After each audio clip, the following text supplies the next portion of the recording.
How's it going, Giants fans? Welcome back to Fireside Giants with Alex and Anthony here. If you're new to the channel, make sure to subscribe if you enjoy the video. And if you're a longtime viewer of the channel, make sure to hit that like button.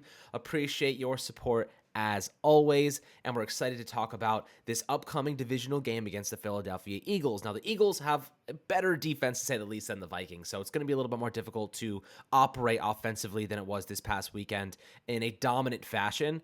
But that doesn't mean they're not, they don't have their own vulnerabilities or liabilities. And, setting the tone with the run game is going to be difficult. They have a very, very good stout front four. They have good cornerbacks. Obviously, you got Darius Slay and James Bradbury, who we are familiar with. And the Giants are going to have to find ways to beat this team, and it's not going to be easy. But I will say this, and Anthony just did a tremendous breakdown on Xavier McKinney and what he can do to make a difference. So check that out soon. It'll be dropping maybe a little bit later today. So, guys, when it comes to stopping Jalen Hurts and the Eagles, it generally comes down to forcing him to turn the ball over and then capitalizing on those turnovers. We're going to talk about that. We're going to talk about the other kind of pieces to this Eagles team where there might be some room to operate, or where there might be some room to take advantage of them. But Anthony, before we dive into it, how you do today, my friend? I'm doing great. I'm diving into the film, trying to figure out what ways the Giants can take advantage of the flaws of the Eagles to find the win on Sunday. Of course, I'm super excited for this game, but it's going to be a tough one. The Giants are 7.5-point underdogs. No one's really expecting them to go into Philadelphia, beat the Eagles. I think I read the stat that the Giants haven't won a game in Philadelphia since 2013. It's been a long, long time. So now it's a must-win game for the Giants on the road in the postseason. Maybe they can break that trend. That this is the time to do it, right? If there was ever a time to break that losing streak in Philadelphia, this is the time to do it in the postseason. But we've seen the Giants in this position before. Underdogs on the road in the postseason. They're road warriors when they get to the playoffs. At least they have been in the past. So this is obviously a huge matchup for the Giants, and they are undermatched here. They're playing a much better team, the number one seed in the NFC, but there are ways to win this game. It's not like it's impossible for the Giants to come away with a victory, and there's some things that we're going to discuss, Alex, that the Giants can take advantage of and exploit in terms of the Eagles and maybe some of the mistakes that they've made this season. They can exploit those and hopefully at least make it competitive and maybe even try and secure an underdog victory. Right, so let's start with the Eagles' offense and where their vulnerabilities may lie, and there's not many of them. They have a tremendous offensive line. They keep Jalen Hurts pretty protected for the most part.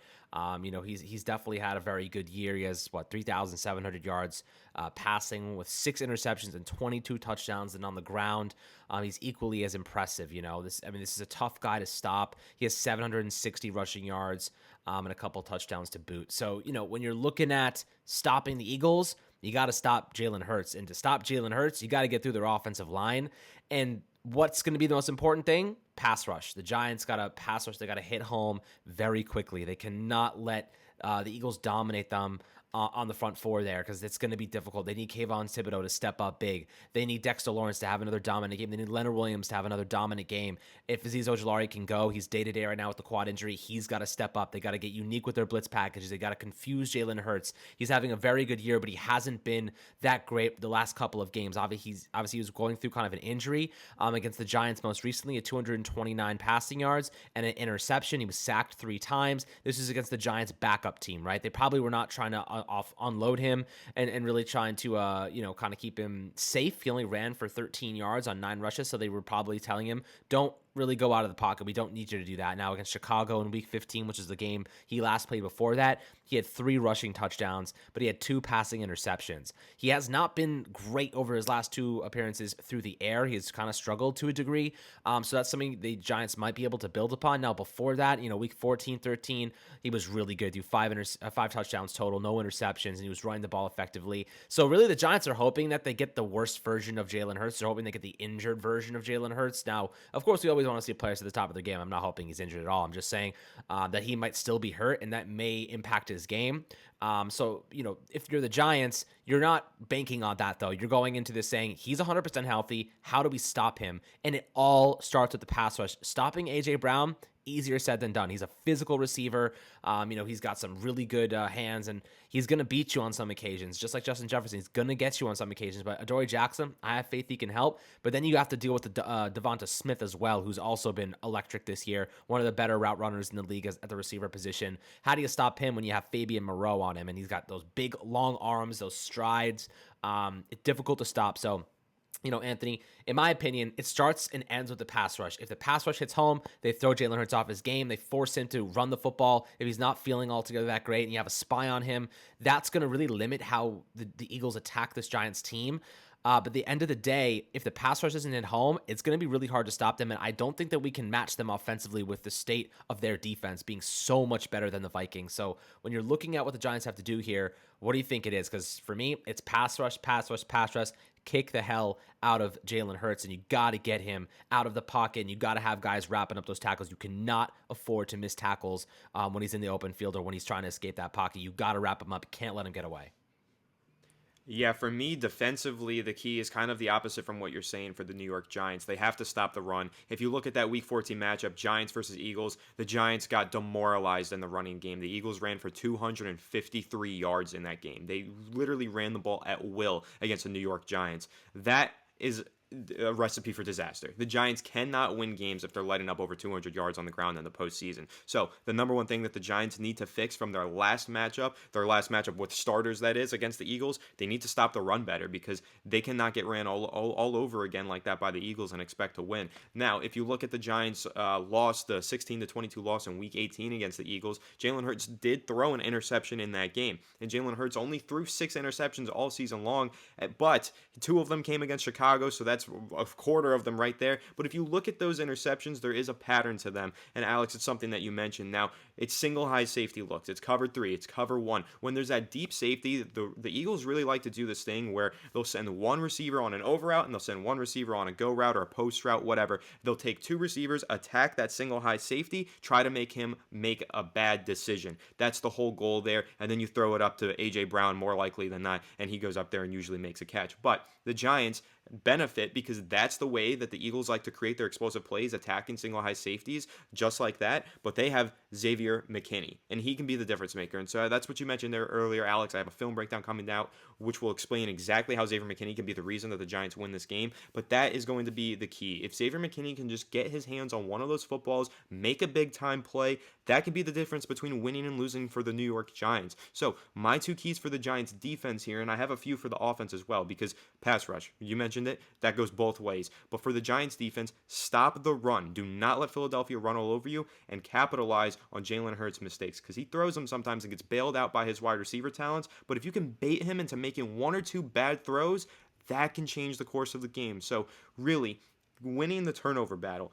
is the number one thing for the New York Giants. Offense, defense, whatever the case might be, the turnover battle means more than anything into this game, because in all 3 of the Eagles' losses this season, they turned the ball over. Now, the Giants just won against the Vikings. They had 0 turnovers in that game. It was a perfect, clean game from the offense. We need another one of those. If the Giants can play another perfectly clean game, but just force 1 or 2 turnovers out of the Eagles, that could be the difference. So it's really just about capitalizing on those mistakes and making the plays. When you get a turnover, don't settle for 3. You got to get 6 points out of it on the other end. So that's really what it is for me. If the Giants can capitalize on some of those Eagles mistakes, bait them into some of those mistakes, but also stop the run, they can go ahead and pull off the upset. But if the Giants go into this game on Sunday, they throw some interceptions, they fumble the ball, whatever the case might be, if they turn the ball over, they're going to be playing from behind the entire game, and that is a recipe for losing the football game.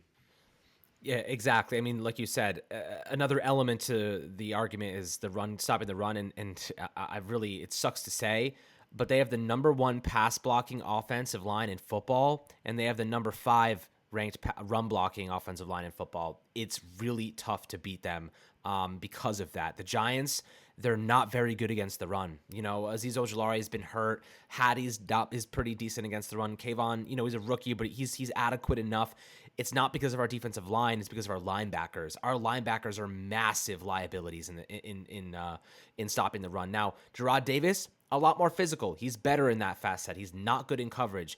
That's probably why the Giants used him so much in this most recent game, because they were like, we're just going to live with getting beat in coverage because he's such a better run stopper right now than Micah McFadden. He's such a better run stopper, even than Landon Collins, because he doesn't have that size, more of a strong safety, more of a safety than a linebacker. So Jarrad Davis, I expect him to be playing heavily in this game because they need him around the line of scrimmage. Is he going to get exposed in coverage every now and then? Probably. The Giants will live to see another day because of it, but at the end of the day, it's going to come down to stopping the run. Jarrad Davis, Jalen Smith have to have big games. They both have to have big games. They cannot miss tackles. They got to plug the right holes, and they have to be adequate in that facet. Now, it really may end up boiling down to that. I think the pass rush will be okay. I think that we're going to get stonewalled a lot because of how good their offensive line is. But if we can stop the run, and it really boils down to those linebackers, Anthony, when you're looking at them, we're outmatched for sure, but who's got to step up there? I mean, both of them really got to step up, but how integral do you think those linebackers are to winning this game?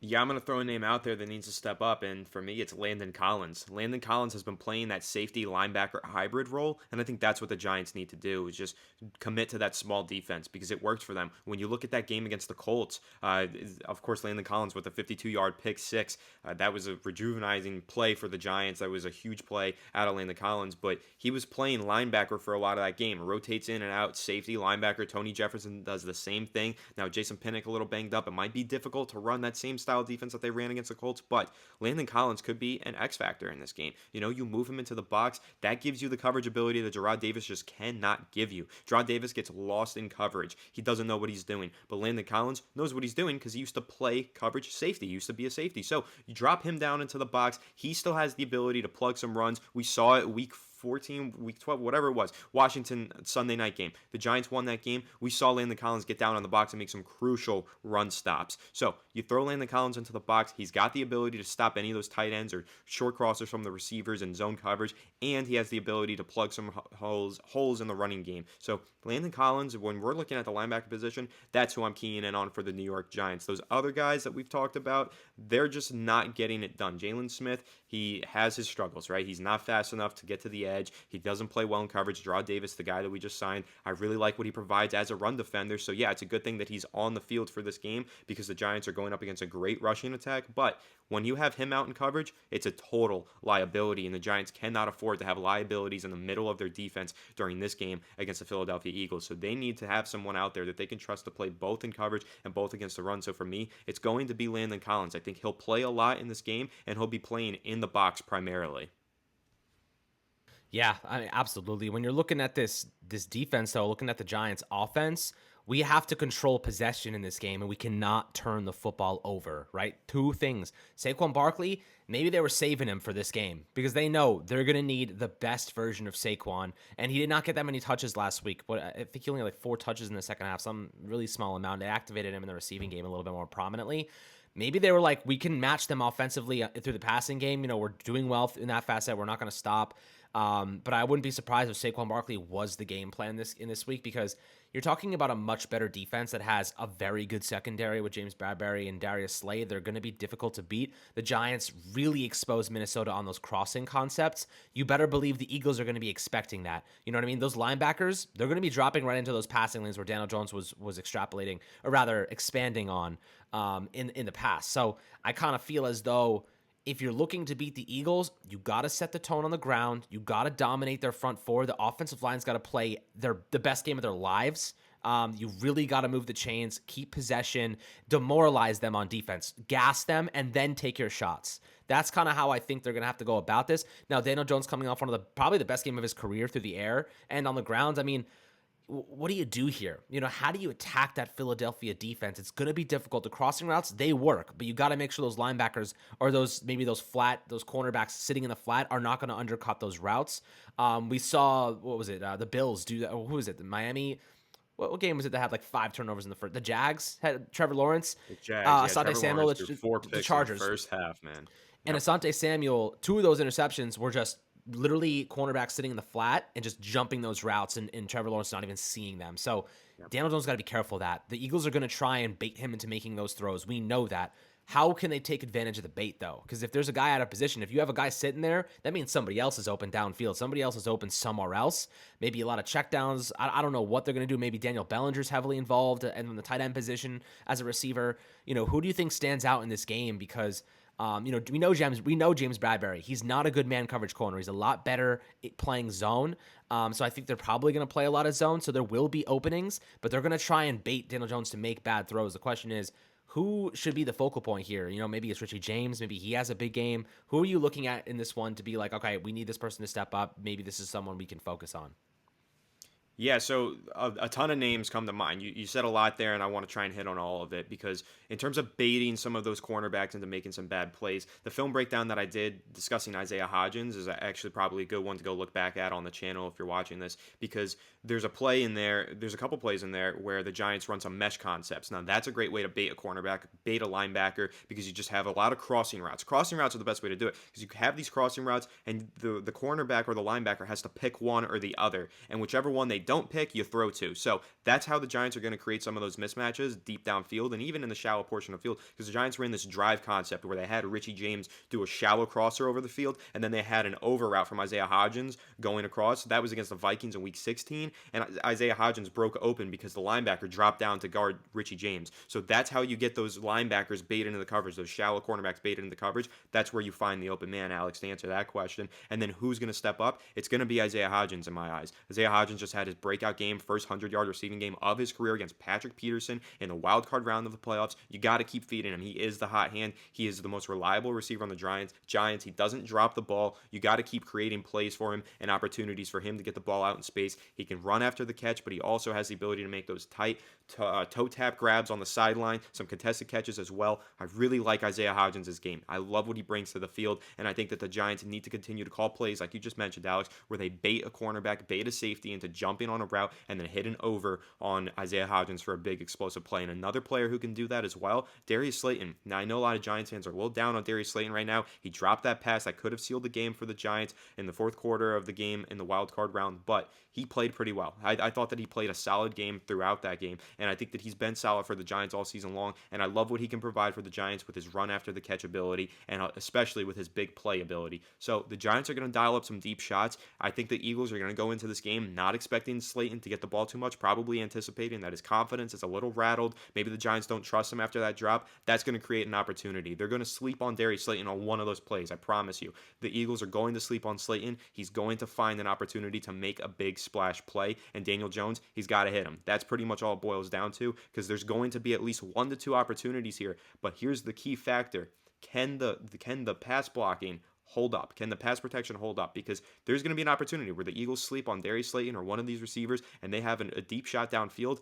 But is Evan Neal going to stand his ground against Hassan Reddick and these other guys? Brandon Graham, who had 3 sacks against the Giants in the first matchup with the Eagles? That's the question. So if the Giants pass blocking unit, the pass protection, the offensive line can stand there, hold their ground against the league leaders in sacks this season, then we can create some of those big explosive plays. We can make some throws downfield to hopefully win this game. But if Evan Neal gets worked again like he did in the first matchup, if the offensive line crumbles like they did in the first matchup, it's going to be a long game, because that's ultimately what made it such a long game in that first go-around. The Giants got completely blown out, embarrassed by the Eagles. We called it a wake-up call. I think that's what it was, because since then, the offensive line has played a lot better ever since that game, and they just turned in one of their best performances like in the last 5 years against the Vikings in the wild card round. So if they can build on that momentum, continue to protect well in the passing game and keep Daniel Jones upright, we can see some of those big shots that we're talking about, bait some of those cornerbacks and hit those deep balls to Slayton and Hodgins. So that's really what it's going to boil down to for me on the offensive side of the ball. You mentioned Saquon Barkley. I think they need to feed him a little bit more, especially as you don't want to turn the ball over against this Eagles team. You just want to keep the ball on the ground. But when the Giants have to throw the ball, and they're going to have to throw the ball and make some plays through the air, if the pass protection doesn't hold up, it's going to be game over. So Evan Neal needs to have a great performance. Andrew Thomas has been elite all season long. He needs to stick to it. And the offensive line has to hold it together just at least one more time against a great defensive front to go out there and get the Giants the win. Absolutely. So now I'm looking at some of the stats here in terms of regular season stats, and I have to say, okay, so the Eagles have the number one defense in football when it comes to passing yards allowed per game, only 180 yards per game. That's number one. It's even better than the Jets, who had first team All Pro Sauce Gardner and a very good guy in DJ Reed. New Orleans Saints are number two. The Giants actually are what, 1, 2, 3, 4, 5, 6, 7, 8, 9, 10, 11, 12, 13, 14th. They rank 14th. So they're not bad. The blitz packages definitely pick up. The fact that they actually rank that high is pretty impressive considering they didn't have any cornerbacks the second half of the year. But if the Giants want to kind of beat the Eagles, they want to put them at a disadvantage. You look at their run defense. Their run defense is about smack average. I think it's average or slightly below average. They're allowing 121.6 yards on the ground per game. This is where you got to beat them. It's got to be Saquon Barkley's show, man. It's got to be Daniel Jones. It's got to be him on the bootlegs, on the play action, on the RPOs, on those designed reads for Daniel Jones. This is where you're going to see DJ do it on the ground. He did a great job last week. They're going to have to keep building on that. This is an important variable. Saquon and Daniel Jones on the ground are what is going to beat the Eagles in the divisional round, in my opinion. The passing game obviously will be prominent. If it's working, keep going with it. But they got to set the tone on the ground. They got to run hard, and they got to protect the football. I would say that you're less of a risk of turning the ball over, knock on wood, if you're running the football, especially with Saquon, who does not fumble very often, knock on wood again. And Daniel Jones, he has his moments. Got to be safe with it. Got to protect it. Got to slide. Don't take unnecessary hits. Those Eagles, they're going to be looking to punch the ball out. Daniel Jones cannot get hit in the field of play. He's got to go out of bounds. He's got to slide prematurely, protect himself, protect the football. Don't try to do too much because even he could get hurt from getting hit by one of these guys. They're going to be going hard. They're going to be trying to knock him out of his game. So I'll tell you what right now, Anthony, to wrap this episode, what do you think is going to be more important for the Giants in this contest? Passing or running the football? I'm going to go with setting the tone in the run, maintaining possession, and protecting the ball at all costs. You open up the passing game with the running game. That's what the Giants did against the Vikings in the wild card round, and that's what they're going to have to do against the Eagles in the divisional round. So in the early portion of that game in the first quarter, the Giants, they started throwing the ball with success after they started running the ball with success. Saquon Barkley ripped a couple big runs, and then after that, the Vikings defense was on edge. They kept trying to contain the run, and that opened up some great passing lanes downfield for Daniel Jones, and that's what they're going to have to do against the Eagles. Basically, you set the tone, just like you mentioned, Alex. You get Saquon Barkley the ball early and often, and then that opens things up for Daniel Jones. Everyone's going to be keying in on Saquon if you give him the ball 5 times on the first 10 plays. They're just going to be anticipating the next big run out of Saquon Barkley. If he can just get 1 to 2, 5 to 15-yard runs on that opening drive, that will seal things for the passing game because that will get the Eagles guessing, when's the next run? We need to slow down Saquon. We can't let him get going. And then they're going to start keying in on that. They're going to throw some extra linebackers on the field, and that's where you have those crossers, those drive concepts, all that stuff that I just mentioned to open up Hodgins,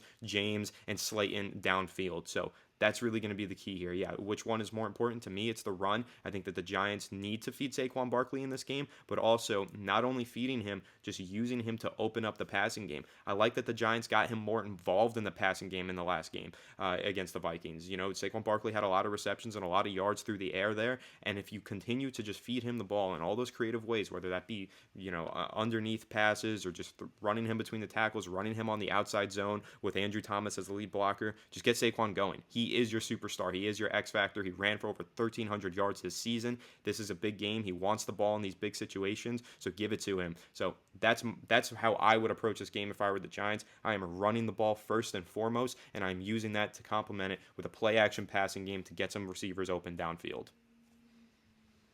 Yep, I think that's exactly right. Got to open up the passing game through the running game. But guys, I'd love to hear perspectives below on how you think the Giants can beat this Eagle team, where you think their weaknesses lie.